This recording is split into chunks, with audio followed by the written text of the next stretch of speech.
വിഷ്ണുശാലിനിയുടെ പുതിയ എപ്പിസോഡിൽ സത്യഭാമ അങ്ങ് എല്ലാവരോടും അങ്ങ് പൊട്ടിത്തെറിക്കുകയാണ്. എൻ്റെ കൺമുന്നിൽ വെച്ചാണ് ഇവനെ ചന്ദ്രബോസ് അറസ്റ്റ് ചെയ്ത് കൊണ്ടുപോയത്. എൻ്റെ മുന്നിൽ വെച്ച് തന്നെ ഇവൻ്റെ തലയ്ക്ക് നേരെ തോക്ക് ചൂണ്ടി. എനിക്കൊന്നും ചെയ്യാനായിട്ട് സാധിച്ചില്ല. കളക്ടറാണെങ്കിലും മണിക്കൂറുകളോളം എന്നെ വെയിറ്റ് ചെയ്യിപ്പിച്ച് അയാളുടെ ചേംബറിൽ ഇരുത്തിച്ചു.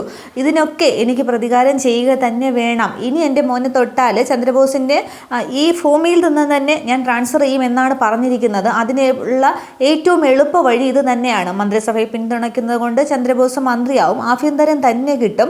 അങ്ങനെ എനിക്ക് പ്രതികാരം ചെയ്തേ മതിയാവൂ. ആ സരളയുടെ മുമ്പിൽ എനിക്ക് തോൽക്കാനായിട്ട് പറ്റില്ല, അവളുടെ മകളുടെ മുമ്പിലും തോക്കാൻ പറ്റില്ല. പിന്നെ സുസ്മിത, അവൾക്കുള്ളത് ഞാൻ വച്ചിട്ടുണ്ട്. ഇനി കാക്കി സ്വപ്നം കാണാനേ ആ ചന്ദ്രബോസിന് കഴിയരുത്. എന്നോട് മാപ്പ് പറയാനായിട്ട് കളക്ടർ ഈ പടിക്ക് തന്നെ വരണം. അതിനെല്ലാം കൂടെ എളുപ്പ വഴിയാണ് ഈ ബന്ധം എന്നൊക്കെ അങ്ങ് പറയുമ്പോൾ രാഘവനാരങ്ങ് ദേഷ്യത്തിലിരിക്കുകയാണ്. തുടർന്ന് വിഷ്ണുവിനോട് പറയുന്നുണ്ട്, മോനെ അത് മാത്രമല്ല, മഞ്ജരി നല്ല കുട്ടിയാണ്, നിനക്ക് നന്നായിട്ട് ചേരുമെന്ന് പറഞ്ഞിട്ട് വിഷ്ണുവിനെ തോളി കൈവച്ച് പറയുകയാണ്. ഇത്രയും നാൾ നിന്റെ ഇഷ്ടങ്ങൾ നോക്കിയല്ലേ ജീവിച്ചത്, ഇനി മറ്റുള്ളവരുടെ ഇഷ്ടങ്ങൾ കൂടി പരിഗണിക്കുക. ഈ വീടിനും രാഘവേട്ടനും എല്ലാവർക്കും വേണ്ടിയാണ് ഞാൻ സംസാരിക്കുന്നത്. അമ്മയ്ക്ക് ഇനി എല്ലാവരുടെയും മുമ്പിൽ തോൽക്കാനായിട്ട് വയ്യ. നമ്മുടെ പഴയ കാല പ്രതാപം വീണ്ടെടുക്കണം. സത്യഭാമയെയും മകനെയും ഒക്കെ കാണുമ്പോൾ ആളുകൾ പുച്ഛിക്കാനായിട്ട് പാടില്ല. വീണ്ടും ഒരു ബഹുമാനത്തോടു കൂടി തന്നെ നിൽക്കണം. അതിനു വേണ്ടിയാണ്. എൻ്റെ മോൻ പോയി ഒരുങ്ങ്, അമ്മയെ മാനം കെടുത്തല്ലേ എന്നൊക്കെ അങ്ങ് വിഷമിച്ചൊക്കെ പറയുമ്പോൾ വിഷ്ണു ഇങ്ങനെ ഭാമയെ തന്നെ നോക്കിയിരിക്കുകയാണ്. വിഷ്ണുവിന് അത് കേൾക്കുമ്പോൾ വിഷമവും വരുന്നുണ്ട്. ചെല്ല് പോയി ഒരുങ്ങ് എന്ന് പറയുമ്പോൾ വിഷ്ണു അങ്ങ് മുകളിലേക്ക് കയറി പോവുകയാണ്. പക്ഷേ വിഷ്ണു ദേഷ്യത്തോടെയാണ് കയറി പോകുന്നത്. അന്നേരം രാഘവൻ നായരോട് സത്യഭാമ പറയുകയാണ്, കണ്ടോ കാര്യം പറഞ്ഞപ്പോൾ അവന് മനസ്സിലാവും എന്ന് പറഞ്ഞ് ദേഷ്യത്തോടെ ഇങ്ങനെ മുഖം കാണിച്ചിട്ട് ഭാമ അങ്ങ് റൂമിനകത്തേക്ക് കയറി പോവുകയാണ്. പക്ഷേ രാഘവൻ നായർക്ക് മനസ്സിലാവുന്നുണ്ട് വിഷ്ണുവിടെ ഒന്നും മിണ്ടാത്തത് അമ്മയോടുള്ള സ്നേഹം കൊണ്ടാണെന്നും പക്ഷേ ശാലിനിയെ മറക്കാനായിട്ട് സാധിക്കില്ലെന്നും രാഘവൻ നായർക്കും ശ്യാമയ്ക്കും രോഹിത്തിനും ഒക്കെ അറിയാം. പൊന്നി വരെ അവിടെ കേട്ടുകൊണ്ടിരിക്കുകയാണിതെല്ലാം. ഇത് കേൾക്കുന്ന പപ്പിക്കുട്ടിക്കും ആകെ വിഷമാവുകയാണ്. വല്യച്ഛൻ വിഷ്ണു അച്ഛൻ ഇങ്ങനെ വിഷമിച്ച് പോകുന്ന കണ്ടിട്ടും പപ്പിക്കുട്ടി അങ്ങനെ വിഷമിച്ചിരിക്കുകയാണ്. തുടർന്ന് റൂമിലേക്ക് പോകുന്ന വിഷ്ണു ആണെങ്കിൽ വിഷ്ണുവിന് ദേഷ്യവുമുണ്ട്, സങ്കടവും ഒക്കെ വരികയാണ്. വിഷ്ണുവിന് കരയാവുന്ന മുഖഭാവത്തോടെ ഇരിക്കുകയാണ്. പക്ഷേ അന്നേരവും സത്യഭാമ പറഞ്ഞ വാക്കുകൾ ഓർമ്മിക്കുന്നുണ്ട്. അമ്മ ഇനി ആൾക്കാരുടെ മുമ്പിൽ മാനം കെടുത്തരുത്, പഴയ പ്രതാപത്തോടു കൂടി നമുക്ക് ജീവിക്കണം എന്നൊക്കെ ഭാമ പറഞ്ഞത് ഓർക്കുമ്പോൾ വിഷ്ണുവിന് വിഷമമാവുന്നുണ്ട്.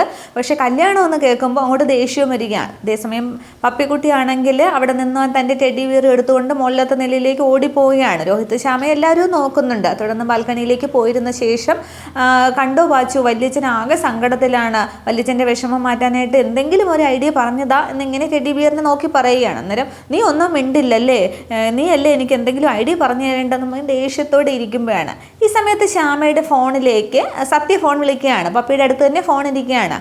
സത്യ ഫോൺ വിളിച്ചിട്ട് ആൻറ്റി പപ്പിക്കൊന്ന് ഫോൺ കൊടുക്കുമെന്ന് ചോദിക്കുകയാണ്. അന്നേരം പപ്പി മോളാണ് സംസാരിക്കുന്നതെന്ന് പറയുമ്പോൾ നീ ആയിരുന്നോ, വല്ലാതെ ബോറടിക്കുന്നടി, നമുക്ക് എന്തെങ്കിലും സംസാരിച്ചിരിക്കാമെന്ന് സത്യ പറയുകയാണ്. അന്നേരം ദേഷ്യത്തോടെ എന്നിങ്ങനെ ആക്കുകയാണ്. അന്നേരം അതെന്താ നിനക്കൊരു വിഷമം പോലെ, എന്തെങ്കിലും പറയുക, എന്താ കാര്യം എന്നിങ്ങനെ ചോദിക്കുമ്പോൾ ഞാൻ എല്ലാവരോടും പിണങ്ങിയിരിക്കുകയാണെന്ന് പറയുന്നുണ്ട്. അന്നേരം അതെന്താന്ന് ചോദിക്കുമ്പോൾ വിഷ്ണു അച്ഛനെ വല്യച്ഛനെ എല്ലാവരും കല്യാണം ആലോചിക്കുകയാണ് എന്ന് പറയുന്നുണ്ട്. അന്നേരം നല്ല കാര്യമല്ലേ എന്ന് സത്യ ചോദിക്കുകയാണ്. പക്ഷേ വല്യച്ഛന് കല്യാണം ഇഷ്ടമല്ല, അത് മുടക്കാനായിട്ട് നീ എന്തെങ്കിലും ഒരു ഐഡിയ പറഞ്ഞു തരുമോ എന്ന് ചോദിക്കുകയാണ്. അന്നേരം ഇഷ്ടമല്ലെന്നത് പറഞ്ഞാൽ പോരെ എന്ന് സത്യ ചോദിക്കുകയാണ്.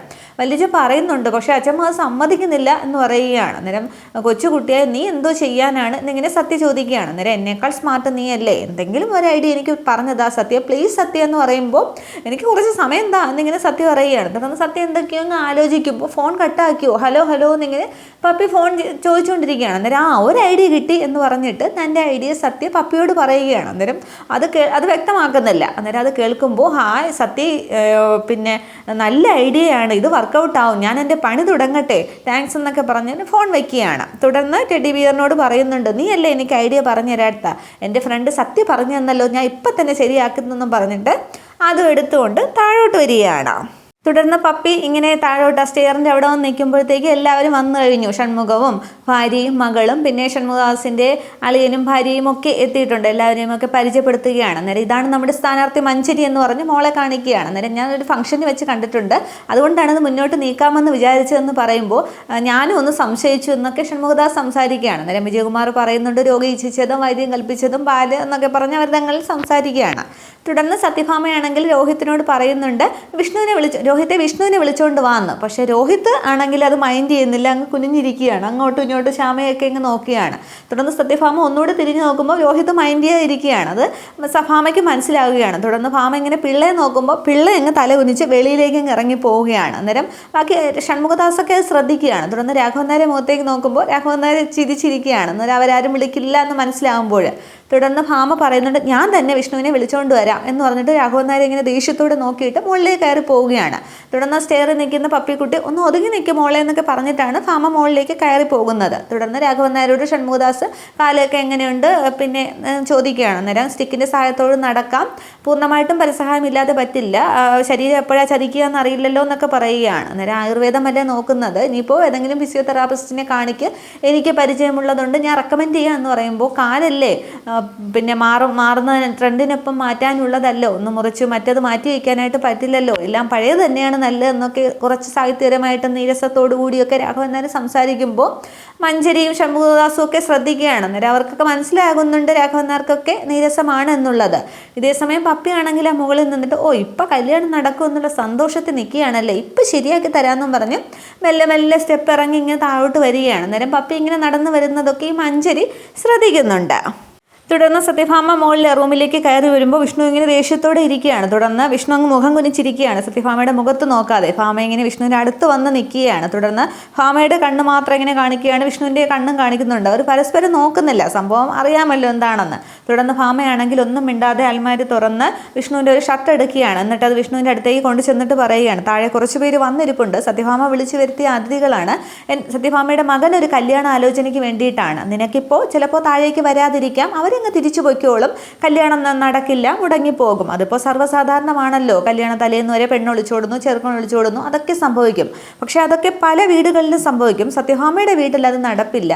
നാട്ടിലെ നീതി നടപ്പാക്കുന്നത് ഭാമയാണെങ്കിൽ വീട്ടിൽ നടപ്പാക്കുക തന്നെ ചെയ്യും എന്നിങ്ങനെ പറയുകയാണ്. തുടർന്ന് വിഷ്ണുവിൻ്റെ അടുത്തേക്ക് ഇരിക്കുന്നുണ്ട് ഭാമ. എന്നിട്ട് പറയുകയാണ്, നിനക്ക് മുമ്പ് ഒരു കല്യാണം പന്തൽ ഒരുങ്ങിയതാണ്, അത് ഒരു പെൺകുട്ടി അവിടെ നിനക്ക് വേണ്ടി കാത്തിരുന്നു, അവൾ ആരോ എന്തോ ആയിക്കൊള്ളട്ടെ, അതൊക്കെ വിട്ടേക്ക്, പക്ഷെ ആ പന്തലിലേക്ക് നീ ഒരു പെൺകുട്ടിയുടെ കൈയും പിടിച്ചുകൊണ്ടാണ് വന്നത്, താലി കെട്ടി എന്നും പറഞ്ഞിട്ട്.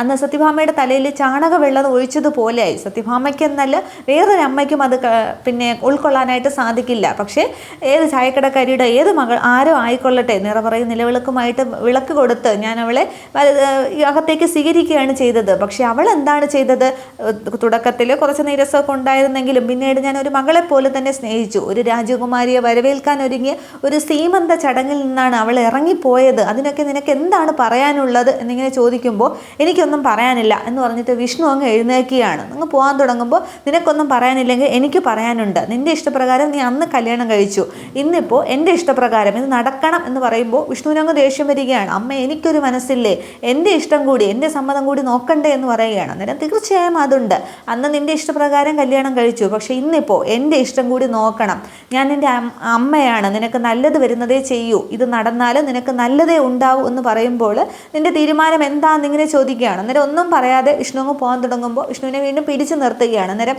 എന്താണെന്ന് ചോദിക്കുമ്പോൾ ശാലിനിക്ക് പകരം മറ്റൊരു പെണ്ണല്ലേ, അതൊരിക്കലും നടക്കില്ല അമ്മേ എന്നിങ്ങനെ ചോദിക്കുകയാണ്. അന്നേരം ഭാമയ്ക്ക് അങ്ങ് ദേഷ്യം വരുന്നുണ്ട്. അന്നേരം ഉറപ്പ് എന്ന് ചോദിക്കുമ്പോൾ വിഷ്ണു ഇങ്ങനെ തട്ടനെ ഉറപ്പ് എന്നിങ്ങനെ പറയുകയാണ്. തുടർന്ന് ഭാമ പറയുകയാണ്, ശരി ആയിക്കോട്ടെ, പ്രായപൂർത്തിയായ ഒരു പുരുഷൻ്റെ തീരുമാനമല്ലേ, അപ്പോൾ നിൻ്റെ ഇഷ്ടങ്ങൾ നിനക്ക് തീരുമാനിക്കാം, പക്ഷേ എൻ്റെ ഇഷ്ടങ്ങൾ ഞാനും തീരുമാനിക്കും എന്നിങ്ങനെ പറയുമ്പോൾ വിഷ്ണു ഇങ്ങനെ ശ്രദ്ധിക്കുകയാണ്. എന്നിട്ടൊന്ന് പറയുന്നുണ്ട്, ഞാനൊരു ഹാർട്ട് പേഷ്യൻ്റ് ആണെന്ന് നിനക്കറിയാമല്ലോ, കഴിഞ്ഞ തവണ അറ്റാക്ക് ഉണ്ടായപ്പോൾ ഡോക്ടർ എന്താണ് പറഞ്ഞത്, അവിടെ വെച്ച് ഉണ്ടായത് ഭാഗ്യം എന്നല്ലേ, പിന്നീട് ഇനി എന്തെങ്കിലും അശുഭകരമായ വാർത്തയോ അങ്ങനെ എന്തെങ്കിലുമൊക്കെ സംഭവിച്ചാൽ അങ്ങ് മരിക്കുമെന്നല്ലേ പറയുന്നത്, ഇത്രേ ഒരു പിടി ഗുളികയാണ് ഞാൻ കഴിക്കുന്നതെന്ന് പറഞ്ഞ് കൈ ഇങ്ങനെ കാണിക്കുകയാണ്. അതിൽ ഒരെണ്ണം മുടക്കി പിന്നെ ഈ ഭാമ ജീവനോടെ ഉണ്ടാകില്ല, നീ ഒരുങ്ങി താഴേക്ക് ഇറങ്ങി വരാതിരുന്നാൽ അത് ഞാൻ മുടക്കും വിഷ്ണു എന്നിങ്ങനെ പറയുകയാണ്.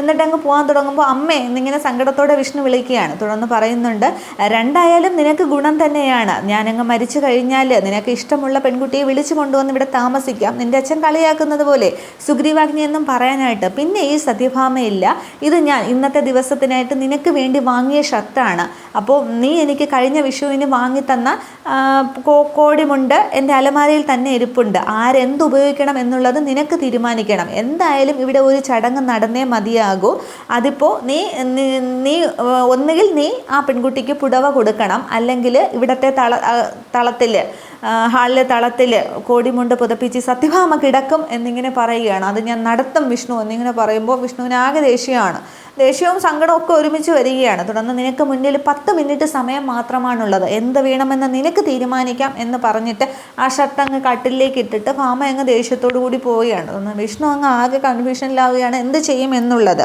ഇത്രയും ആകുമ്പോൾ എപ്പിസോഡ് അവസാനിക്കുന്നുണ്ട്. അപ്പോൾ ഇനി എന്തായാലും വിഷ്ണു ആ ഷർട്ട് ധരിക്കില്ലെന്ന് തോന്നുന്നു. അടുത്ത എപ്പിസോഡിൽ വിഷ്ണു ആ നിൽക്കുന്ന വേഷത്തോടു കൂടി തന്നെ അങ്ങോട്ടത്തേക്ക് താഴേക്ക് ചെല്ലും.